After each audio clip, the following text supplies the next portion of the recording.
Accounting का next topic performance budgeting जो है करने जा रहे हैं।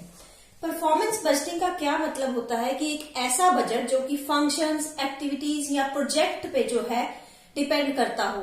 बेसिकली नाम से ही क्लियर हो रहा है कि परफॉर्मेंस पे डिपेंड करता हो कि क्या फंक्शंस परफॉर्म किए जा रहे हैं, क्या एक्टिविटीज परफॉर्म की जा रही हैं, कौन कौन से प्रोजेक्ट्स परफॉर्म, उनमें परफॉर्मेंस लेवल क्या है, उसके बेस पे बनाया जाने वाला बजट जो है हमारा परफॉर्मेंस बजट कहलाता है। जो हमारा बजटिंग सिस्टम है परफॉर्मेंस बजट के अंदर, वो जो है मेन तौर पे जो है इनपुट कॉस्ट के साथ रिलेटेड होता है। इनपुट कॉस्ट से जो परफॉर्मेंस आती है, एंड रिजल्ट आता है, उस पे डिपेंड करता है। इसलिए जो हमारा परफॉर्मेंस बजट है वो एक अप्रेजल टेक्निक के तौर पे भी यूज किया जा सकता है। जो हमारी कन्वेंशनल बजटिंग सिस्टम है उसमें जो है हम इस चीज पे ज्यादा ध्यान देते हैं कि कितना खर्चा किया जा रहा है। अगर खर्चा उसके अंदर जो लिमिट सेट की गई है उसके अंदर किया जा रहा है तो उसमें जो है हमें किसी तरह की रेगुलरिटी जो है वो शो नहीं होती है। लेकिन परफॉर्मेंस बजटिंग में हम ना सिर्फ एक्सपेंसेस पे ध्यान देते हैं बल्कि उसके साथ साथ जो एंड रिजल्ट है, जो उसका रिजल्ट्स अचीव किए जा रहे हैं उस पर्टिकुलर यूनिट के द्वारा, उस पे भी ध्यान जो है दिया जाता है। तो इसलिए परफॉर्मेंस बजट जो है वो कन्वेंशनल जो ट्रेडिशनल बजट्स हैं हमारे, उससे ज्यादा बेटर माना जाता है क्योंकि इसमें एक्सपेंसेस के साथ साथ जो है हम एंड रिजल्ट दोनों को कंपैरिजन जो है वो करते हैं। अब परफॉर्मेंस बजटिंग में किन किन चीजों को इन्वॉल्व किया जाता है, तो इसमें जो है हम फर्स्ट आ गया आपका development of performance criteria for various programs, कि जो भी एक्टिविटी परफॉर्म करनी है उसका एक क्राइटेरिया फिक्स कर दिया जाता है, उसकी एक लिमिट स्टैंडर्ड उसका फिक्स कर दिया जाता है कि किस लेवल पे वो जो है होनी चाहिए। फिर हर प्रोग्राम का, हर रिस्पॉन्सिबिलिटी यूनिट की परफॉर्मेंस चेक की जाती है। उसमें हम एक्चुअल और स्टैंडर्ड को जो है कंपेयर करते हैं और अगर उनमें किसी तरह की वेरिएशन आ रही है तो उसमें जो है हम रिव्यू करते हैं टाइम टू टाइम और उस इरेगुलरिटी को जो है इम्प्रूव करने की कोशिश करते हैं। तो इसमें जो है परफॉर्मेंस बजटिंग का एक न्यूमेरिकल मैं करके बताती हूँ कि किस तरह से परफॉर्मेंस बजटिंग में जो है आप जो इरेगुलरिटी है या एडवर्स जो आपके इफेक्ट्स हैं वो आ सकते हैं। तो performance budget for the month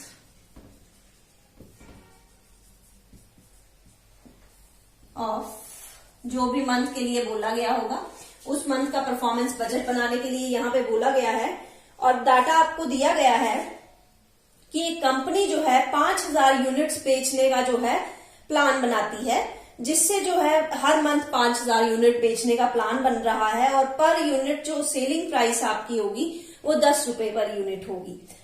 budgeted variable cost जो है प्रोडक्शन की वो 4 रुपए पर यूनिट है और फिक्स्ड कॉस्ट जो है वो 20,000 रुपए है और प्लान इनकम हमारी 10,000 रुपए आ रही है। तो जो डाटा पहले दिया गया है उसको लेकर हम परफॉर्मेंस बजट बना लेते हैं।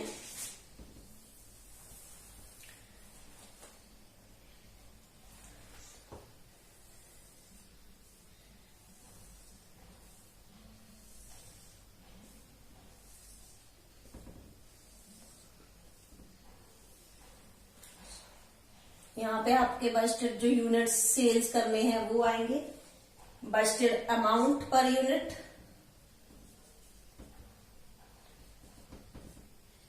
यहाँ पे टोटल अमाउंट,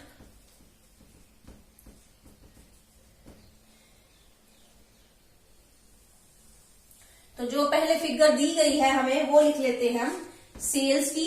सेल्स के लिए बजटेड किया गया है कि 5000 यूनिट बेचने हैं और 10 रुपए पर यूनिट के हिसाब से बेचना है, तो टोटल अमाउंट हमारा सेल का आ गया 50,000। इसमें से वेरिएबल कॉस्ट जो है वो 5000 यूनिट की ही होगी और वेरिएबल कॉस्ट आपको दी गई है 4 रुपए पर यूनिट, यानी कि ये आ गया आपका 20,000 का टोटल वेरिएबल कॉस्ट।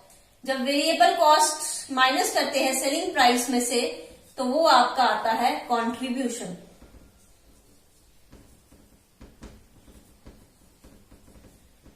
ये आपका कंट्रीब्यूशन है, इसमें से हम फिक्स्ड कॉस्ट माइनस कर देंगे।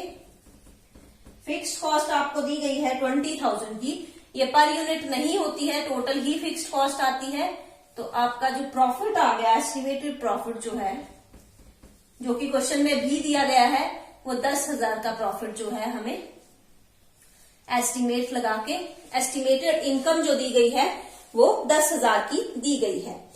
लेकिन क्या होता है आगे क्वेश्चन में कि because of the shortage of raw material, कि रॉ मटेरियल कम पड़ गया, इसलिए हम जो है सिर्फ 4,000 यूनिट्स ही बना पाए।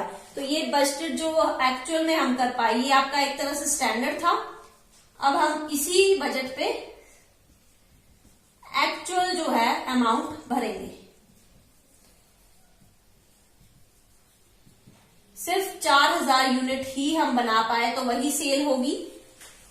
And the cost of production is increased by 0.50 per unit. 50 पैसे जो है हमारी वेरिएबल कॉस्ट ऑफ प्रोडक्शन में बेसिकली वेरिएबल कॉस्ट को ही इंक्लूड किया जाता है, क्योंकि फिक्स्ड कॉस्ट में किसी तरह का चेंज नहीं आता है यूनिट्स के प्रोडक्शन से। तो 50 पैसे से वो बढ़ गई और इस वजह से सेलिंग प्राइस हमें 1 रुपया जो है बढ़ाना पड़ गया। और मटेरियल की शॉर्टेज को प्रोसेस करने के लिए जो है हमें रिसर्च एंड डेवलपमेंट पे भी 1,000 रुपया जो है खर्च करना पड़ा। तो आपका सेलिंग प्राइस 1 रुपए से बढ़ गया है, पहले 10 था तो अब 11 रुपए जो है हो जाएगा selling price. Variable cost 4,000 units की पहले 4 थी, 0.50 से जो है प्रोडक्शन बढ़ गई है, यानी कि 4.5 रुपए की जो है हमारी वेरिएबल कॉस्ट जो है पड़ रही है।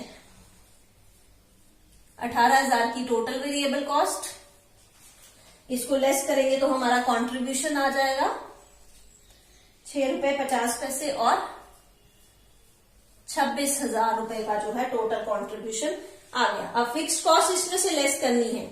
फिक्स्ड कॉस्ट 20,000 जो सेम रहेगी, चाहे 5,000 है चाहे 4,000 यूनिट्स है। लेकिन इसने बोला है कि शॉर्टेज की वजह से रिसर्च एंड डेवलपमेंट पे 1,000 रुपया और खर्च करना पड़ा। तो रिसर्च एंड डेवलपमेंट कॉस्ट भी हमारी फिक्स्ड कॉस्ट ही होती है। तो फिक्स्ड कॉस्ट बढ़ के जो है हमारी 21,000 की जो है हो गई और हमारी इनकम जो है वो 1,000 यूनिट कम बेचने की वजह से हमारी इनकम जो है हाफ हो गई। अब हम जो है समरी रिपोर्ट बनाएंगे प्रॉफिट की, कि हमारा जो प्लान इनकम थी वो 10,000 की थी और जो अमाउंट आ रही है इनकम एक्चुअल वो 5,000 की है। तो वो किस वजह से आ रही है? तो सबसे पहले हम प्लान इनकम लिख लेते हैं, जो कि हमारी 10,000 रुपए की जो है आई थी। लेकिन जो है अब क्या इफेक्ट पड़ा 1,000 यूनिट्स कम करने की वजह से, जो हमारा सेलिंग प्राइस था या सेलिंग इनकम थी जो हमारी, वो हमारी जो है 4,000 यूनिट्स पे पहले 10 रुपए मिल रही थी, अब 11 मिल रही है, यानी कि 1 रुपए की जो एक्स्ट्रा इनकम जो है हमें मिल रही है। ये हमारे लिए फेवरेबल इनकम हुई। दूसरा वेरिएबल कॉस्ट। वेरिएबल कॉस्ट जो है हमें पहले 4 रुपए खर्च करनी पड़ रही थी, अब 4.5 है, तो 50 पैसे जो है हमें एक्स्ट्रा खर्च करनी पड़ रही है, यानी कि 2,000 रुपए जो है हमें एक्स्ट्रा पेमेंट जो है करनी पड़ रही है। ये हमारे लिए एडवर्स इनकम है, यानी कि नेगेटिव में आएगी ये आपकी। जो हमारा एक्टिविटी वेरियांस का मतलब होता है लॉस इन कंट्रीब्यूशन, इसको हम बोलते हैं। तो कंट्रीब्यूशन जो डिक्रीज हुआ हमारा, वो हमारा हुआ 1,000 यूनिट पे। अब हमें कंट्रीब्यूशन नहीं मिलेगा 6, पहले 1,000 यूनिट्स पे 5,000 यूनिट पे 6 रुपए मिल रहा था, लेकिन अब सिर्फ 4,000 यूनिट्स पे ही मिल रहा है। तो ये भी हमारा जो है 6,000 रुपए का एडवर्स इफेक्ट जो है हमारी इनकम पे पड़ रहा है। और लास्ट एडवर्स इफेक्ट जो है वो इंक्रीज इन फिक्स्ड कॉस्ट जो है, जो कि रिसर्च एंड डेवलपमेंट में हमारी जो है 1,000 रुपए एक्स्ट्रा खर्च करना पड़ा, वो भी हमें एक्स्ट्रा कॉस्ट जो है पे करनी पड़ रही है। तो जब हम इसको एडवर्स वाले को प्लान्ड इनकम में से लेस करेंगे और फेवरेबल को ऐड करेंगे, तो ये फेवरेबल एक्स्ट्रा इनकम जो 4 की मिली, यानी कि 14,000 टोटल हो गई। लेकिन उसमें से हमारा जो है 2, 6, 8, 9,000 की इनकम जो है चली गई। तो 14,000 में से 9,000 की इनकम चली गई, तो हमारी जो एक्चुअल इनकम आई है वो सिर्फ 5,000 रुपए की जो है मानी जाएगी। तो ये एक तरह से समरी जो बनाई है, इसी का जो है आपका एक समरी पॉइंट जो है कि एक्चुअल इनकम और जो हमारी प्लान्ड इनकम थी उसमें किस तरह का फर्क आ रहा है, क्यों फर्क आ रहा है, उसी का डाटा जो है यहाँ पे शो किया गया है। तो ये था आपका परफॉर्मेंस बजटिंग। परफॉर्मेंस बजटिंग पहले की तरह ही ऐसा बजट सिंपल वैसा ही बनेगा, बस उसको जो समरी रिपोर्ट आपको जो है वो एक्स्ट्रा देनी पड़ेगी कि दोनों इनकम्स में जो डिफरेंस आ रहा है वो किन कारणों की वजह से आ रहा है। अगर परफॉर्मेंस बजटिंग के मीनिंग या फिर इस न्यूमेरिकल में आपको कोई चीज समझ नहीं आ रही है तो आप कमेंट सेक्शन में लिख दीजिए, मैं उस पॉइंट को जो है फिर से क्लियर कर दूंगी। Thank you.